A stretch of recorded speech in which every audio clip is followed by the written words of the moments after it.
آپ کو یہ بتا دوں کہ اللہ تعالی اپنے حکم کو منسوخ کر سکتا ہے. اللہ تعالیٰ ایک حکم دیتا ہے، قرآن میں ہے وہ حکم، پھر اگلی بار اس حکم کو منسوخ بھی کر سکتا ہے، ایبروگیٹ کر سکتا ہے. ٹھیک ہے، اللہ کی مرضی. اور اس کے لیے میں آپ کو مثال بھی دے دوں گی. ایک مثال قبلے کی اگر میں دینے جا رہی ہوں، جس سے بہت بڑی کرائسس ہو گئے تھے، لیکن میں اگزامپل دے رہی ہوں. جیسے پہلے رولنگ یہ تھی، پہلے کی رولنگ یہ تھی کہ ایک عورت طلاق کے بعد 1 سال انتظار کرے گی. طلاق کے بعد جو مدت دی تھی عدت، وہ 1 سال کی تھی.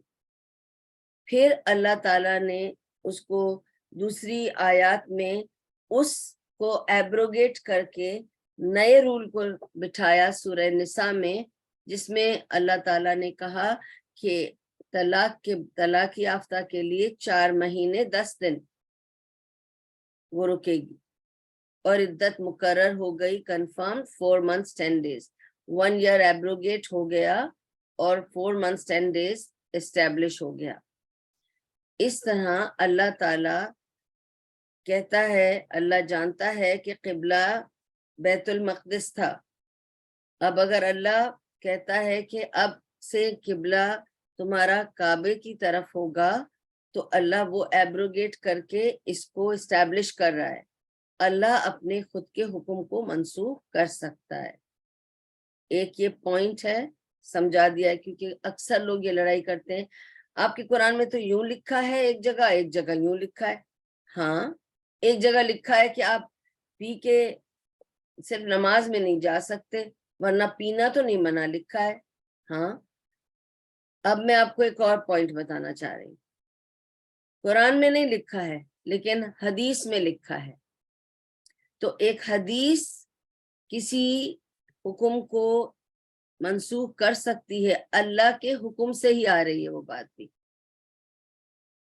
قرآن کی کسی آیت کو منسوخ کر سکتی ہے، قرآن حدیث کی کسی بات کو منسوخ کر سکتی ہے، حدیث کسی رول کو منسوخ کر سکتا ہے، کیونکہ نبی صلی اللہ علیہ وسلم اپنی مرضی سے کوئی چیز نہیں کرتے تھے، اپنی مرضی سے جواب تک لوگوں کو نہیں دیتے تھے، اور ان کو ہر چیز جیسے بتائی جاتی تھی وہ کرتے تھے.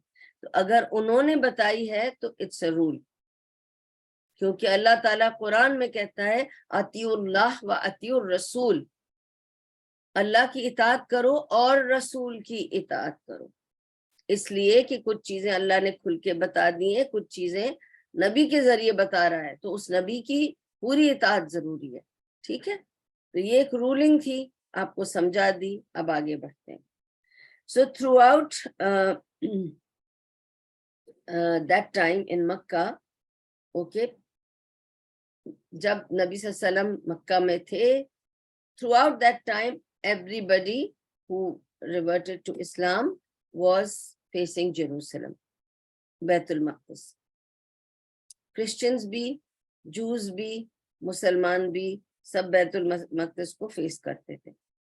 مگر جب نبی صلی اللہ علیہ وسلم مکہ میں تھے تو وہ کیا کیا کرتے تھے کہ بیت المقدس جس طرف ہے نا، وہ کعبہ میں اس طرف جا کر کھڑے ہوتے تھے اور بیت المقدس کی طرف رخ کرتے تھے کہ he would face, Kaaba is in a center. ٹھیک ہے نا، تو آپ جس طرف بھی کھڑے ہوں گے تو you'll be facing کعبہ.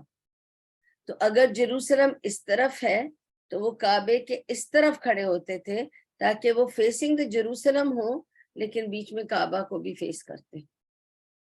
اور ان کو بہت دل چاہتا تھا کہ میں کعبے کو فیس کروں، میں اپنے بابا ابراہیم کی بنائے ہوئے اللہ کے گھر کو فیس کروں. ٹھیک ہے، اور Jerusalem was the holiest land that time. ٹھیک ہے، and largest group of worshippers. I told you for Christians also. And but مزے کی بات یہ ہے کہ موسیٰ علیہ السلام نے اور بھی کچھ انبیاء ہیں, میرے پاس اس کی ڈیٹیلز مجھے نہیں ملی ہیں, لیکن موسیٰ علیہ السلام نے پلگرمیج کیا تھا, حج کیا تھا کعبے میں آ کر, ٹھیک ہے, اور بھی انبیاء نے حج کیا تھا کعبے میں آ کر, لیکن ان کے فالوورز نے نہیں کیا, صرف انہوں نے کیا. تو اسٹرینجلی انہوں نے تو کیا نا, تو ان کے فالوورز نے نہیں کیا. کچھ 70 of them, okay, 70 of them did it, but their followers didn't. 70 انبیاء کی بات کر رہی ہوں. 70 انبیاء ایسے ہیں جنہوں نے اپنا حج آ کے کیا ہے کعبہ میں, پر انہوں نے اپنے فالوورز کو, ان کی کسی فالوور نے آ کے ان کو اس بات پہ فالو نہیں کیا حج والی بات پر, ٹھیک ہے, انہوں نے وہ سنت اپنی نہیں نبھائی. تو فرسٹ قبلہ, پہلا قبلہ was Mecca. It was Mecca and کعبہ, پہلا قبلہ. اوکے, پچھلے انبیاء کے لیے میں بات بتا رہی ہوں, ٹھیک ہے نا. جیروسلم تو بعد میں بنا. اوکے, پھر ابراہیم علیہ السلام نے مکے میں آ کر obviously انہوں نے آ کر کعبہ بنایا, اور کعبے کے اور بیت المقدس کے درمیان کتنا عرصہ تھا؟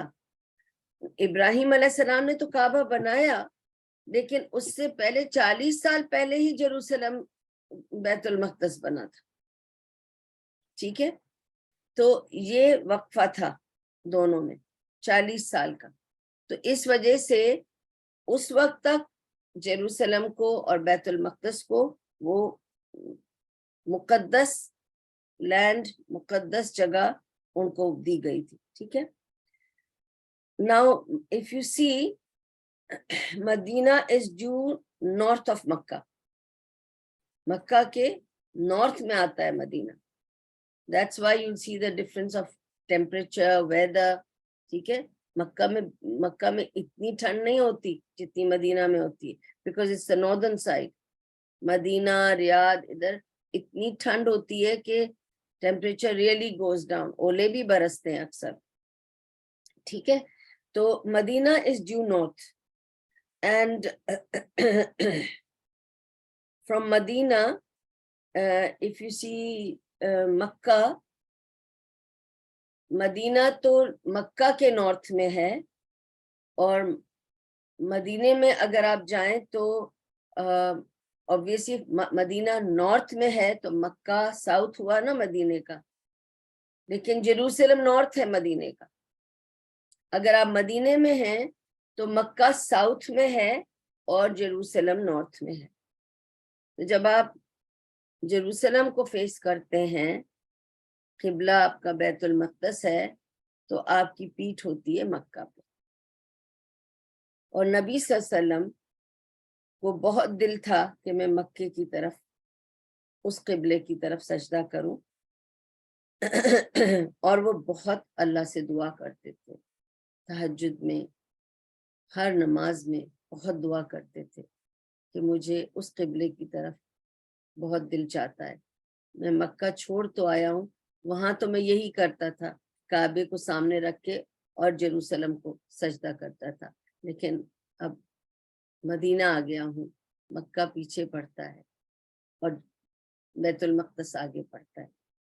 تو وہ ان کے دل میں تھا, ٹھیک ہے. تو it was like 180 degree against Mecca, 180 degrees against Mecca, ٹھیک ہے. تو so cross abrogation can occur and qibla change happened in hadith, not in Quran. یہ بھی بتا دوں, اگر جو لوگ کہتے ہیں ہم حدیثوں کو نہیں مانتے, قرآن میں بتاؤ کہاں لکھا ہے, قرآن میں بتاؤ کہاں لکھا ہے.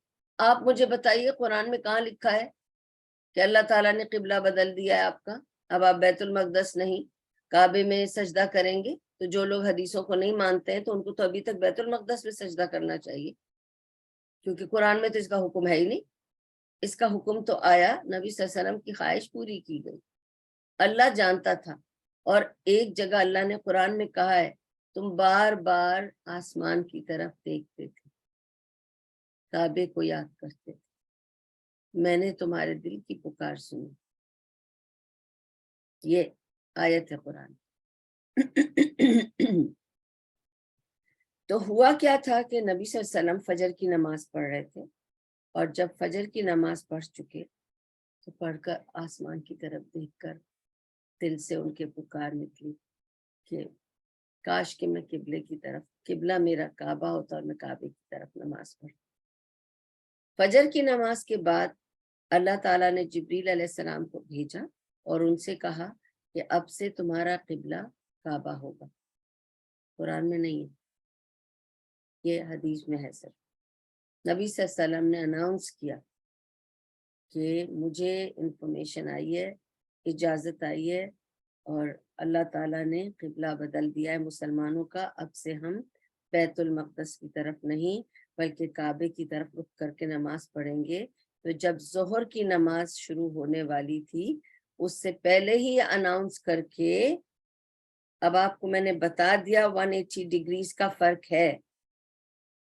تو اگر کوئی ایسے کہتا ہے کہ لوگ یوں کھڑے تھے پھر یوں میں مڑ گئے, ایسا کچھ نہیں ہوا تھا, بالکل غلط ہے یہ. کیونکہ جو مسجد کا سامنے کا جو فرنٹ تھا جہاں پہ لوگ سجدہ کر رہے تھے وہ بیک ہو گیا, اور جو بیک تھا وہ فرنٹ ہو گیا. It's a 180 degree turn. ٹھیک ہے, تو جو لوگ جب جا کر انہوں نے جب دیکھا کہ نبی صلی اللہ علیہ وسلم وہ جا کر اس طرف بیٹھے جہاں نبی صلی اللہ علیہ وسلم آگے کھڑے ہو کے نماز پڑھتے, نبی صلی اللہ علیہ وسلم وہاں نہیں پڑھ رہے تھے نماز, وہاں کھڑے تھے, اور انہوں نے کہا کہ قبلہ پھر چکا ہے تو میں اس طرف جا رہا ہوں. تو فرنٹ سے وہ پورا آ کر بیک پہ کھڑے ہوئے اور انہوں نے کہا قبلہ اب اس طرف ہے. تو سارے لوگ ٹرن اراؤنڈ ہوئے ادھر, اور ظہر کی نماز انہوں نے اس طرف پڑھائی.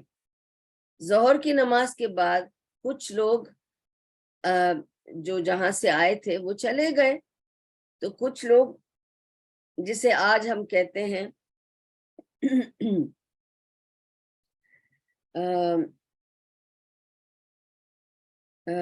جسے آج ہم کہتے ہیں مسجد قبلتین, وہ مسجد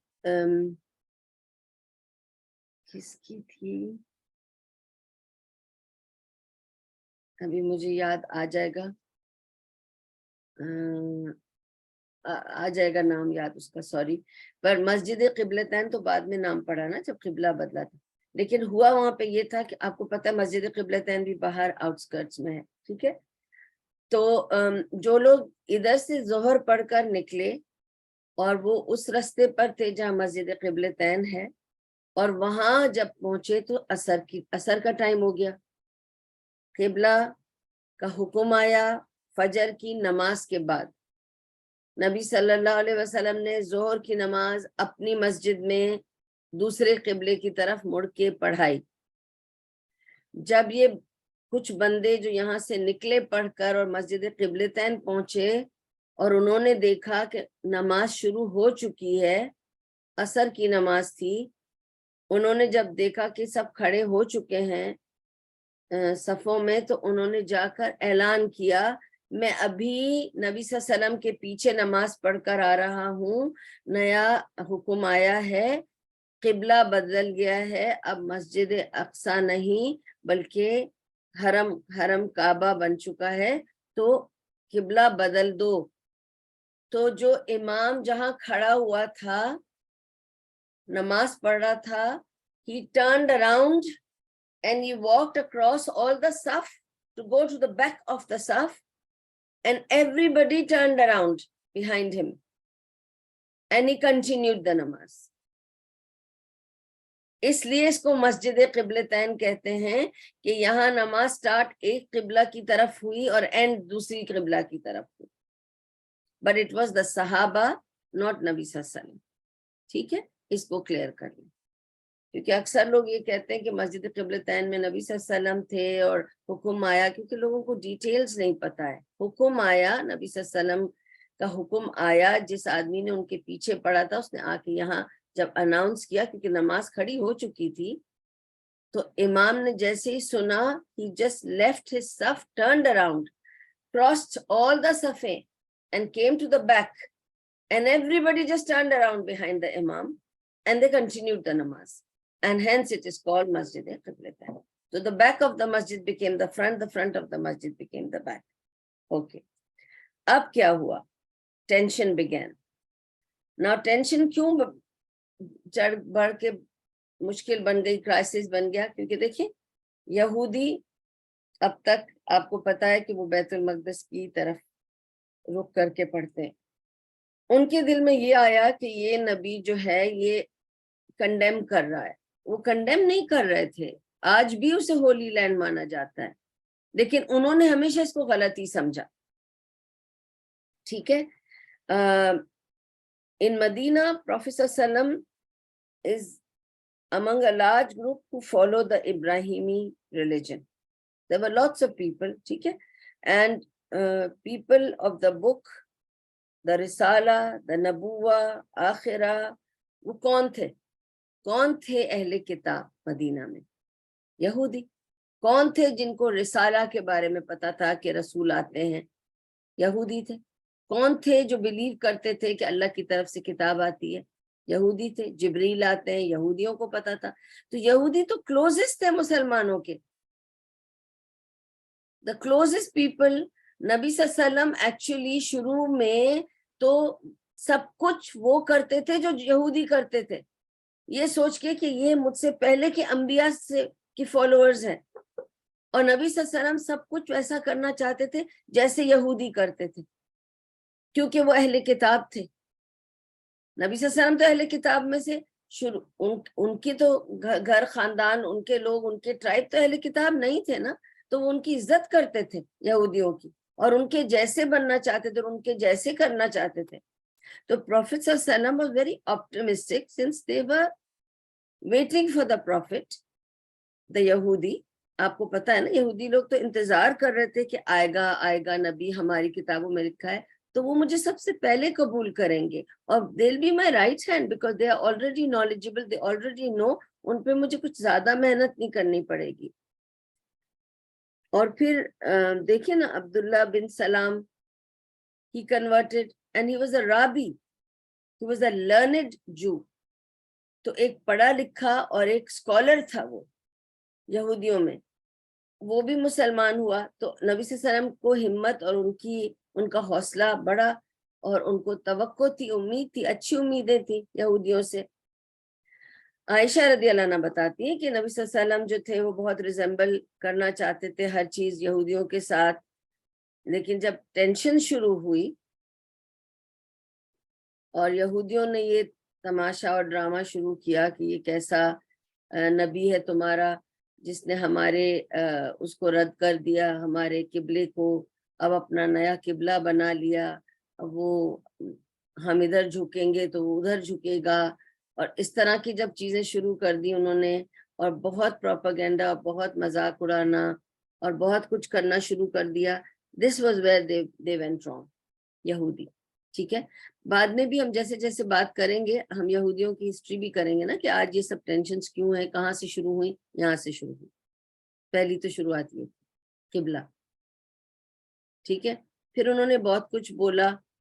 تب نبی صلی اللہ علیہ وسلم نے جب یہ ٹینشن زیادہ رائز اپ ہو گئی، تب نبی صلی اللہ علیہ وسلم نے یہ رول بنایا جو کچھ یہودی کرتے ہیں تو اس کے برعکس کرو. وہ داڑھی نہیں منڈواتے، وہ داڑھی منڈواتے ہیں، تم داڑھی مت منڈواؤ. You keep the beard, they shave the beard. وہ چپل ہمیشہ اتار کے نماز پڑھتے ہیں، تم چپل پہن کے نماز پڑھو. ٹھیک ہے. تو چپل پہن کے نماز پڑھنا ان کے حکم میں آتا تھا. تو جوتے یا چپل پہن کے نماز پڑھنا از ناٹ رانگ. ہاں جہاں منع ہے مسجد میں کارپیٹ پہ نہیں لاؤ چپل تو آپ چپل باہر رکھیں، لیکن چپل پہن کے نماز پڑھنے میں کوئی مسئلہ نہیں. اگر آپ اپنے گھر میں نماز پڑھ رہے ہیں چپل پہن کے پڑھ رہے ہیں کوئی مسئلہ نہیں. تو چپل جوتے پہن کے نماز پڑھنے کے لیے نبی صلی اللہ علیہ وسلم نے تاکید کی اس لیے کیونکہ وہ ہر بار چپل اتار کے نماز پڑھتے ہیں. ٹھیک ہے. اس طرح سے انہوں نے حتیٰ کہ انہوں نے مانگ نکالنے کو بھی کہا کہ وہ اس طرح مانگ نکالتے ہیں تم اس طرح مانگ نکالو. یعنی اتنے مختلف ہو جاؤ کہ تم کہیں سے کسی طرح بھی یہودیوں کو ریزمبل نہ کرو, کیونکہ ٹینشن اتنی بڑھ گئی. تو اصل میں بس ہوا یہی تھا کہ نبی صلی اللہ علیہ وسلم کو بہت خواہش تھی کہ میں ابراہیم علیہ السلام کے بنائے ہوئے گھر کی طرف رخ کروں. مکہ ان کا گھر بھی تھا, کعبے سے ان کو محبت تھی. اور پھر وہ یہی کہتے تھے. ایک روز جبریل علیہ السلام آئے نبی صلی اللہ علیہ وسلم کے پاس وحی لے کر. تو نبی صلی اللہ علیہ وسلم نے جبریل علیہ السلام سے اپنے دل کی بات کی. تو انہوں نے کہا کہ یا جبریل میرا بہت دل چاہتا ہے, بس انہوں نے ایکسپریس کی اپنی ڈیزائر کہ میرا بہت دل چاہتا ہے کہ میں کعبے کی طرف رخ کروں, کاش کی قبلہ کعبہ ہوتا. تم اللہ تعالیٰ سے پوچھو نا. جبریل علیہ السلام نے کیا جواب دیا؟ میں آپ کی طرح ایک غلام ہوں, مجھے کہا ہے کہ میں آپ تک کنوے کروں, میں صرف کنوے کرتا ہوں, سوال نہیں. یہ سب نہیں پوچھ سکتا. جس طرح آپ کو سننا ہے اور فالو کرنا ہے, میں بھی سن رہا ہوں, فالو کر رہا ہوں. تو آپ دیکھیں جب لوگ یہ کہتے ہیں نا ہم نبی صلی اللہ علیہ وسلم سے مانگیں گے, کیسے مانگیں گے آپ نبی صلی اللہ علیہ وسلم سے؟ نبی صلی اللہ علیہ وسلم کچھ بھی کسی کو نہیں دے سکتے. انہیں بھی کچھ چاہیے تھا تو وہ جبریل علیہ السلام سے پوچھ رہے تھے. اور جبریل علیہ السلام کا کیا جواب تھا؟ جبریل امین یعنی وہ فرشتوں کے سردار ہیں. ٹھیک ہے, وہ فرشتوں میں نبی کہلاتے ہیں, ان کی بہت بڑی پوزیشن ہے. انہوں نے کیا جواب دیا؟ میں بھی تمہاری طرح غلام ہوں, صرف جو مجھے بتایا جاتا ہے وہ میں تم تک لاتا ہوں. That's all. ہمیں صرف وہی کرنا ہے جو ہمیں بتایا گیا. تو نہ جبریل علیہ السلام ان کے لیے کچھ کر سکتے تھے, نہ ہی خود نبی صلی اللہ علیہ وسلم کچھ کر پا رہے تھے. But he could only do دعا. تہجد میں اٹھ کر انہوں نے بہت دعا کیا. And he would keep raising his head up looking for some mercy from Allah, you know, and rarely with extreme, جب ان کو ڈیسپریشن ہوتی تھی نا, بہت ریئرلی, اوکے, جب بہت ایکسٹریم ڈیسپریشن ہوتی تھی تب وہ آسمان کی طرف دیکھا کرتے تھے, جیسے غزوہ بدر کے وقت کیا تھا. جب غزوہ بدر پر آپ کو پتا ہے 313 آدمی تھے اور 1000 کے ساتھ کا مقابلہ تھا, تب بھی انہوں نے دعا کر کے آسمان کی طرف دیکھ کے کہا تھا ہمیں صرف تیری مدد چاہیے, ہمارا تو اور کچھ بھی نہیں, کوئی نہیں. ٹھیک ہے. تو قرآن ریویلز وی ہیو, میں نے آپ کو بتایا نا کہ اللہ تعالیٰ کہتا ہے میں نے دیکھا ہے آپ کو کہ آپ بار بار آسمان کی طرف نظر اٹھا کے دیکھتے ہیں. سورہ بقرہ میں ہے, 2 جز کے قریب یہ آیت ہے. تو اس وجہ سے آپ کی خواہش پوری کرتے ہوئے قبلے کو بدلا جا رہا ہے, تو آپ قبلہ بدل دیا ہے. And it was the month of either Rajab or Shaban because it was just before Ramadan. یہ قبلہ جو بدلا, it was just before Ramadan. It was either Rajab or Shaban.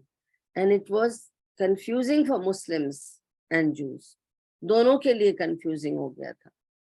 Because دیکھیں نا, اگر سڈنلی کوئی بولے گا کہ ہمارا قبلہ بدل گیا تو ذرا ٹائم لگتا ہے ہضم کرنے کے لیے نا, ذرا بڑا ڈیسیشن ہے. ایک مدت تک سب وہیں پہ پڑھ رہے ہیں بیت المقدس کی طرف رخ کر کے, سڈنلی ایک اچانک سے آپ آ کے بتاتے ہیں کہ قبلہ بدل گیا, اور آپ نے ایک نماز بھی پڑھا دی دوسری طرف قبلہ کر کے. ٹھیک ہے. اور جو لوگ پڑھ کر دوسری مسجدوں میں گئے انہوں نے جا کر وہاں تک بتایا, کیونکہ فونز اخبار یہ سب تو تھے نہیں, ایک ورڈ آف ماؤتھ ہی چلتا تھا. تو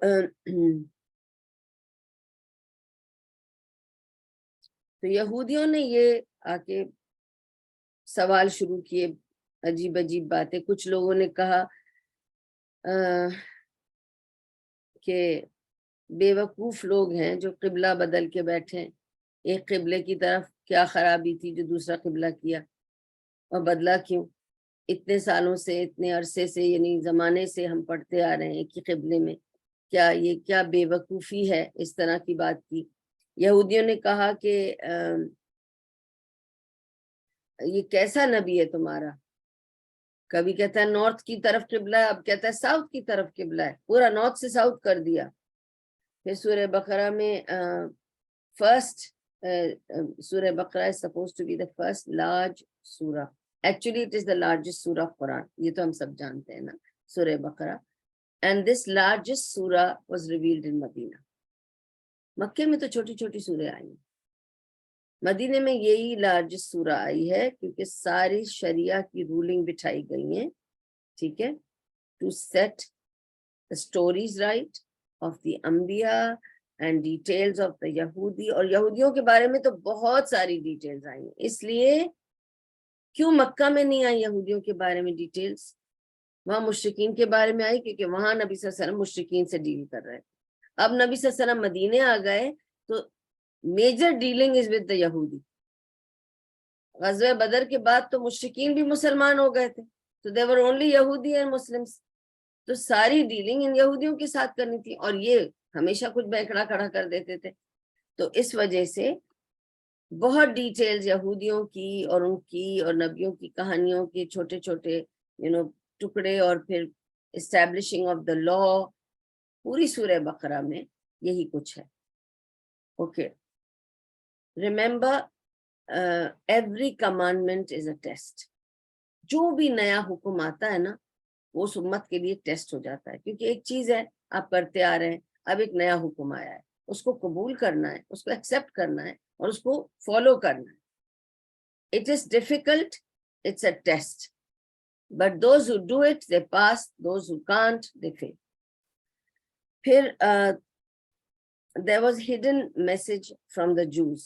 Okay, everything they said, they had a hidden message. Everything they said, they remarked, they commented, they questioned, everything had a hidden agenda. Okay, and there was obviously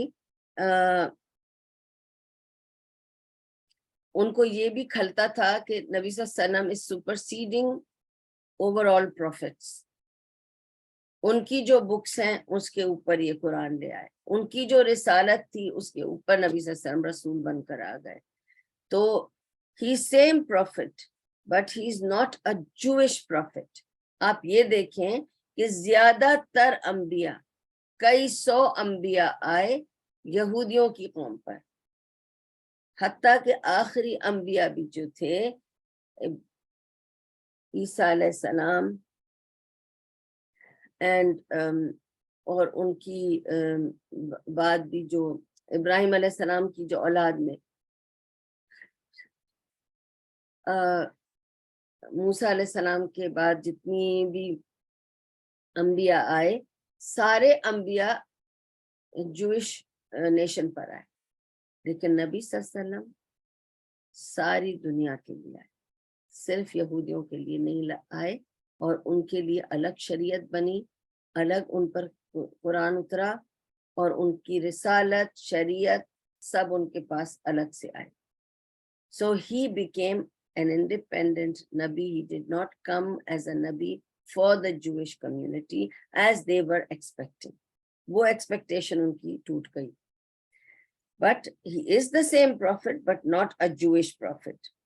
ٹھیک ہے، اور ان کے دماغ میں کیا پرابلم پھنسی ہوئی تھی کہ وہ تو قرآن میں بھی لکھا ہے اور ہمیں ماننا پڑے گا، وہ تو لکھا ہے کہ یہودی Jewish people are the chosen people تھے، اب وی آر دا چوزن۔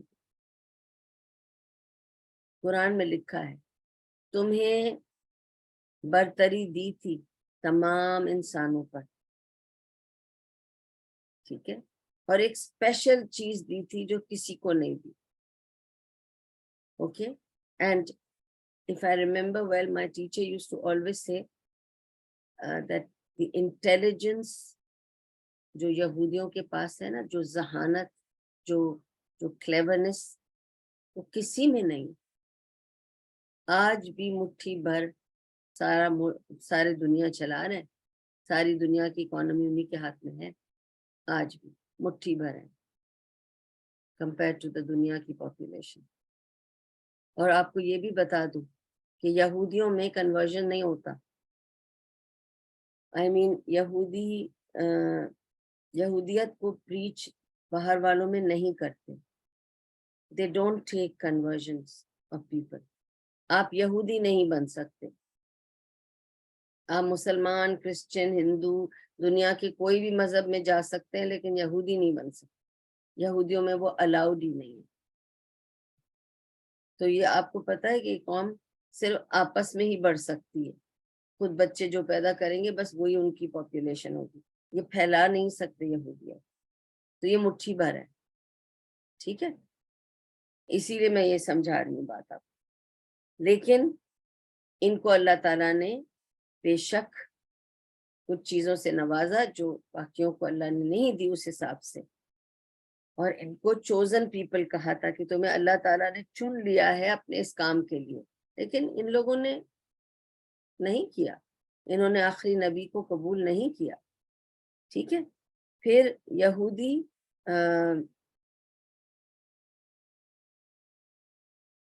ان لوگوں نے کیا کیا فتنہ اس وقت جب قبلہ بدلا.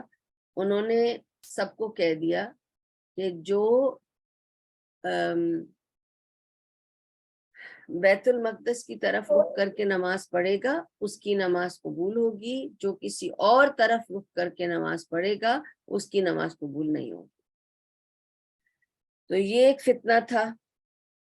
اور یہ بھی کہا کہ نیک وہی ہے، اگر تمہیں نیک بننا ہے تو نیکی اسی میں ہے کہ تم قبلہ مسجد اقصی کو رکھو. وہی نیکی ہے، جس کا جواب اللہ تعالیٰ نے سورہ بقرہ میں دیا ہے. تو دوسرے جز میں ہے کہ نیکی یہ نہیں. مجھے پوری ٹرانسلیشن ایگزیکٹلی تو یاد، میں ایگزیکٹ نہیں ورڈ بتا رہی ہوں پر مفہوم بتاؤں گی. نیکی اسے نہیں کہتے کہ تم مشرق کی طرف رخ کرو یا مغرب کی طرف رخ کرو. نیکی تو یہ ہے کہ تم اللہ کی اطاعت کرو اور رسول کی اطاعت کرو اور اس کے ساتھ شرک نہ کرو.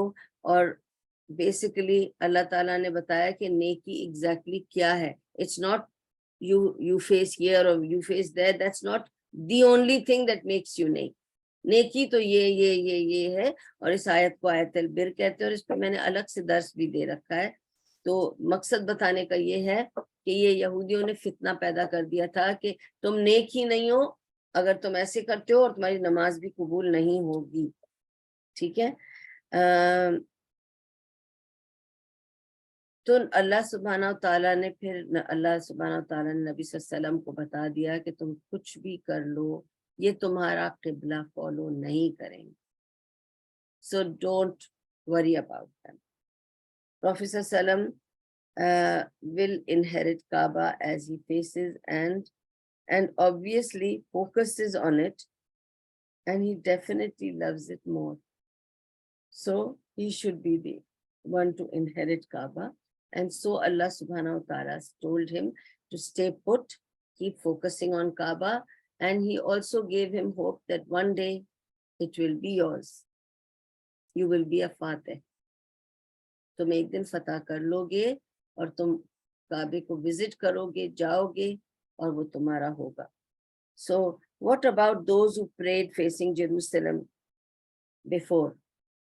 Will that salah be accepted? Yes, of course, because that time it was Jerusalem. We are not saying that it wasn't and they were doing something wrong.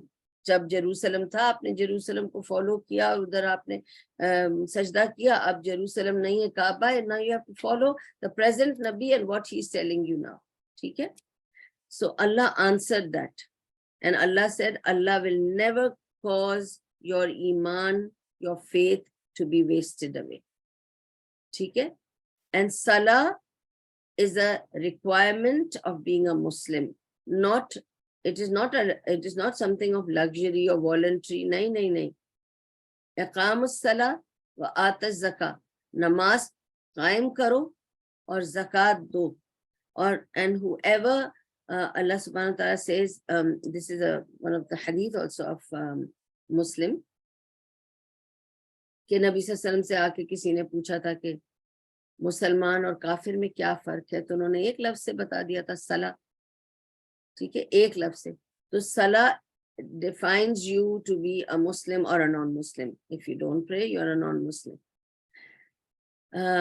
تو اب پھر سے میں ایک بار اس کو آپ کو دہرا کے بتا دیتی ہوں کہ نبی صلی اللہ علیہ وسلم فجر پہ نماز پڑھ رہے تھے، جیروسلم کی طرف انہوں نے سجدہ کیا، پوری فجر کی نماز فنش کی، اس کے بعد آسمان کی طرف دیکھ رہے تھے، اور ان کو اس کے بعد جب وہ گئے گھر، ان کو وحی آئی اور ان کو اجازت ملی کہ آپ کعبہ کر لیں قبلہ. And those who prayed Dhuhr, they went to Masjid Qiblatan and they told the Imam that the Qibla has been changed, and Imam and the Sahaba who were praying, they turned around, and so it was called Masjid Qiblatan, and it belonged to Banu Salama. میں بات بول رہی تھی نا کہ مجھے یاد آئے گا کہ کس کی تھی. مسجد قبلتین ایکچولی از مسجد بنو سلامہ، لیکن کیونکہ ادھر قبلہ بدلا تھا اور آدھی نماز ادھر اور آدھی ادھر پڑھی گئی تھی، اس لیے اس کو مسجد قبلتین کہتے ہیں. اٹ بیلونگ ٹو بنو سلامہ. میں کتنا دماغ خراب کر رہی تھی، یاد نہیں آ رہا تھا. اور پھر یہ کہ اللہ تعالیٰ نے امتن وسطن بتایا ہے مسلمانوں کو، تو اس کی ڈیٹیلز آپ کو انشاءاللہ. اور what was صفا and ہوا اصحاب الصفا. ٹھیک ہے، تو امت وسطن کا، اصحاب الصفا کا پوری ڈیٹیل آف اصحاب الصفا انشاءاللہ دوں گی with stories. تو we conclude here. مجھے یاد رہے کہ میں نے آپ کو امتن وسطن سے بتانا ہے پارٹ 44 انشاءاللہ. We have done up to part 43. Part 44 will next week inshallah will be about the ummatan wasatan and about ashab as-saffa and what is saffa and why these people were called the companions of Safa. What is saffa وہ بتاؤں گی انشاءاللہ، کیونکہ اتنی بار ہم بات کرتے ہیں یہ تو اصحاب الصفا تھے، تو صفا ہے کیا وہ بتاؤں گی. ٹھیک ہے انشاءاللہ نیکسٹ ویک. اللہ تعالیٰ میری جد و جہد اور محنت کو، میرے کہنے کو، آپ سب کے جڑنے کو، آنے کو، کلاس جوائن کرنے کو اللہ تعالیٰ قبول کر لے، اور اس کے بدلے میں ہمیں بہت سی خیر عطا کرے اور ہر شر سے بچا کے رکھے دنیا اور آخرت. اگر کوئی بھول چوک تھی تو میری کمزوری، اللہ مجھے بہتر کام کرنے کی توفیق عطا کرے. اللہ مجھے بہتر صحت بھی عطا کرے. اللہ تعالیٰ ذہنی، جسمانی، روحانی بہترین صحت عطا کرے تاکہ میں یہ کام کو صحیح طریقے سے انجام دے سکوں. اور اگر اس میں کوئی شیطان کا فتنہ تھا تو اللہ تعالیٰ ہم اس کے فتنے سے، اس کے ہر ہتھ کنڈے سے بچا کے رکھے. وآخر دعواہم ان الحمد للہ رب العالمین. سبحان اللہ و بحمدہ، سبحانک اللہم و بحمدک، نشہد ان لا الہ الا انت، نستغفرک و نتوب الیک. ربنا تقبل منا انک انت السمیع العلیم وتب علینا انک انت التواب الرحیم. برحمتک یا ارحم الراحمین، برحمتک یا ارحم الراحمین، برحمتک یا ارحم الراحمین. وصلی اللہ تعالی علی خیر خلقہ محمد وعلی آلہ وصحبہ اجمعین وبارک وسلم علیہ. ایک چھوٹی سی اناؤنسمنٹ ہے، وہ کرنی ہے. ہم نے اللہ کا ذکر کیا ہے اور اچھی باتیں کی ہیں. میں چاہتی ہوں کہ میں بھی دعا کر رہی ہوں، آپ لوگ بھی کیجیے. ہماری بہن نسیم بانجی، ان کے والد کا انتقال ہو گیا، تو اللہ تعالیٰ انہیں جنت الفردوس میں جگہ عطا کرے. اللہ تعالیٰ ان کے تمام گناہوں کو معاف کر دے. اللہ تعالیٰ ان کی قبر کو روشن اور کشادہ کرے. اللہ تعالیٰ ان کی نیکیوں کو ان کے بچوں میں ڈال دے، اور ان کی تمام اولاد کو اور ان کی اولاد کو ان کے لیے صدقہ جاریہ بنائے. اللہ تعالیٰ انہیں بہترین حسنات عطا کرے. جو بھی ان کی پیچھے سے بات کرے، تعریف کریں، اللہ تعالیٰ ان کے حسنات میں اضافہ کر دے، اور اللہ ان کے تمام مراحل آسان کر دے، اور ان کی اولاد کو صبر جمیل عطا فرمائے، اور اللہ تعالیٰ انہیں صدقہ جاریہ بنائے، اور اللہ تعالیٰ قبول کرے ان کے صدقات کو، ان کی دعاؤں کو جو اپنے والد کے لیے کرتے ہیں۔ تو میری یہ دعا ہے، اور آپ بھی دعا کریں، انشاءاللہ اللہ تعالیٰ قبول کریں گے اور اللہ تعالیٰ آسانیاں کریں گے۔ کل ہم بھی جائیں گے اس دنیا سے، اللہ تعالیٰ ہماری بھی قبروں کو روشن کریں اور ہمیں اللہ تعالیٰ عزت سے لے جائیں اور عزت سے اٹھائیں۔ وآخر دعوانا ان الحمد لله رب العالمين ربنا تقبل منا انك انت السميع العليم وتب علينا انك انت التواب الرحيم برحمتك يا ارحم الراحمين برحمتك يا ارحم الراحمين برحمتك يا ارحم الراحمين وصلى الله تعالى على خير خلقه محمد وعلى اله وصحبه اجمعين وبارك وسلم۔ جزاكم الله خير for listening۔ السلام علیکم ورحمۃ اللہ وبرکاتہ۔